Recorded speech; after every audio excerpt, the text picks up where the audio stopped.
ഇൻസ്റ്റാഗ്രാമിൽ വന്ന അതേ ഫീച്ചർ നമുക്ക് വാട്സപ്പിലും വന്നിട്ടുണ്ട്. ഇൻസ്റ്റാഗ്രാമിൽ വന്ന റീപോസ്റ്റ് ഫീച്ചർ നമുക്ക് വാട്സപ്പിലും വന്നിട്ടുണ്ട്. ഓപ്പൺ വാട്സപ്പ്, അപ്ഡേറ്റ് ക്ലിക്ക് ചെയ്യുക, ഏതെങ്കിലും ഒരു സ്റ്റാറ്റസ് ഓപ്പൺ ചെയ്യുക.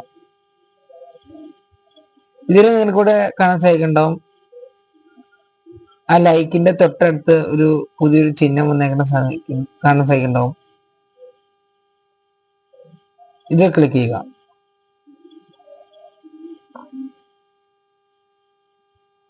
ഇതില് നമുക്കിവിടെ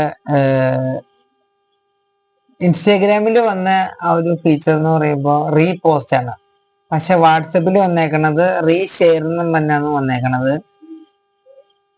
ഇതെങ്ങനെയാന്ന് വെച്ച് കഴിഞ്ഞാൽ വേറെ ആളിട്ടേക്കുന്ന സ്റ്റാറ്റസ് നമ്മുടെ സ്റ്റാറ്റസ് ആക്കി എടുക്കാം.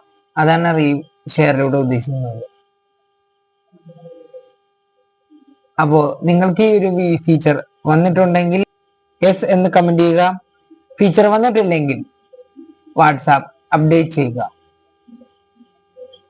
എല്ലാവർക്കും വീഡിയോ ഇഷ്ടപ്പെട്ടു എന്ന് വിചാരിക്കുന്നു. വീഡിയോ ഇഷ്ടപ്പെട്ടെങ്കിൽ ലൈക്ക്, ഷെയർ, സബ്സ്ക്രൈബ്, കമന്റ്.